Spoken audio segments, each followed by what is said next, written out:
அண்ணா சீரியல்ல என்ன நடக்க போகுதுன்னு பார்க்கலாம். வாங்க வீடியோக்குள்ள போலாம். திருடங்க 2 பேரும் அந்த தாத்தா வீட்ல தான் இருக்காங்க. அவங்களுக்கு சொந்தக்கார பொண்ணு மாரி வீரா, மீரா மாரி போய் நின்னுட்டு, "பெரியப்பா என்னாச்சு உங்களுக்கு? என்ன பிபி அதிகமா ஏறிடுச்சு போல இருக்கு. ஏன் இப்படி குப்புன்னு வேக்குதுன்னு?" கேட்குறாங்க. அங்க இருந்த ரவுடிங்க சொல்லி சமாளிக்கிறாங்க. "இல்ல, இல்ல அவங்களுக்கு நாங்க பிசியோதெரபி செய்ய வந்திருக்கோம்.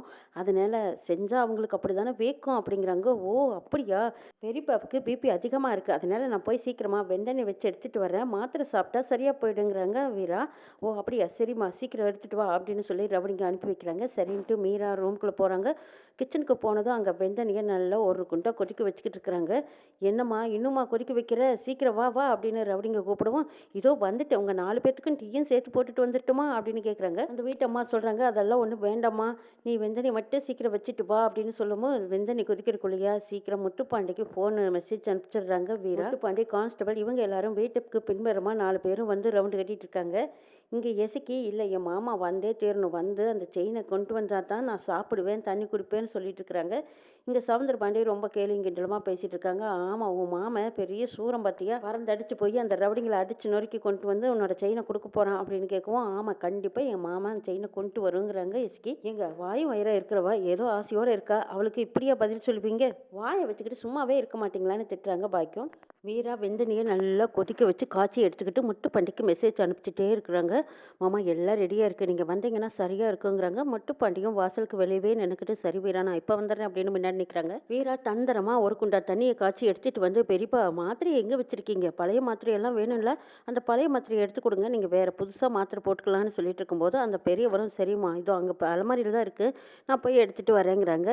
அந்த ரவுடிங்களுக்கு சந்தேகம் வராத மாதிரி நடந்துட்டு இருக்காங்க. அப்ப அந்த பெரியப்பா போய் மாத்திரை எடுக்கிறதுக்காக அந்த பக்கம் போனதுக்கப்புறம் கையில் வச்சிருந்த வெந்தண்ணியை அந்த 2 ரவுடிகளை முகத்துலையும் வீசி ஊற்றிடுறாங்க. ஊற்றுனதும் ஐயோ அம்மான்னு அலறி அடிச்சுக்கிட்டு துள்ளி குதிச்சுக்கிட்டு இருக்காங்க.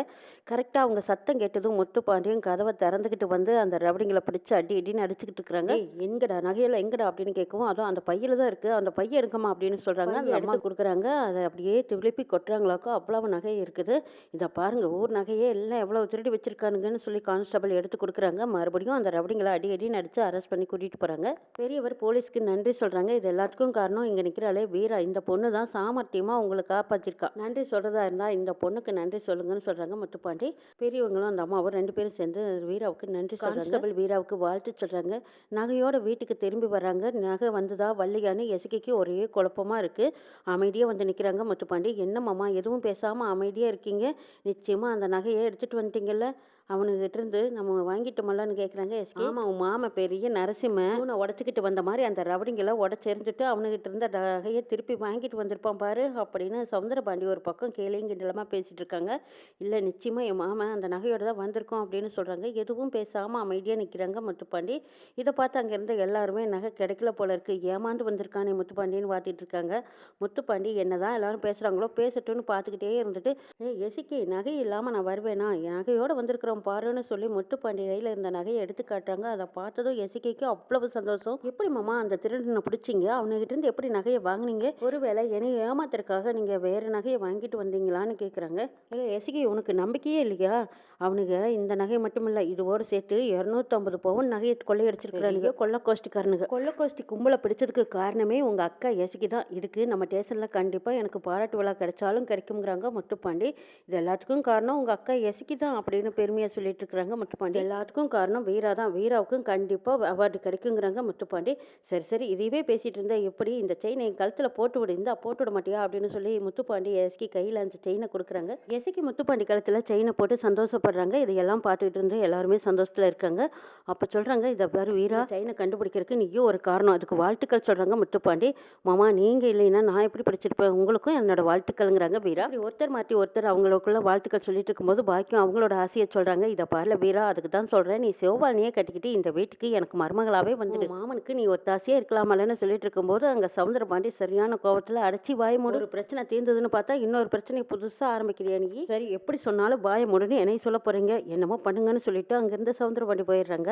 அந்த அன்னைக்கு பொழுது விடிஞ்சதும் அடுத்த நாள் காலையில பரணி வீராவை தனியா கூப்பிட்டுருக்காங்க. வீரா வந்து பரணி கிட்ட, "என்ன விஷயமா என்னை கூப்பிட்ட?" அப்படின்னு கேட்கவும், "ஆமா, நீ லேட்டா போனா உனக்கு எதுவும் சொல்ல மாட்டாங்களாங்கிறாங்க." "அதெல்லாம் ஒன்றும் பிரச்சனை இல்லை. இன்ஸ்பெக்டர் இப்பெல்லாம் என்கிட்ட ஃப்ரெண்ட்லியாக தான் பழகுறாரு.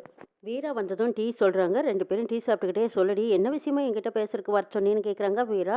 "அடே அப்பா, நான் என்ன நினச்சேனோ அதை கரெக்டாக கண்டுபிடிச்சிட்டியேங்கிறாங்க பரணி.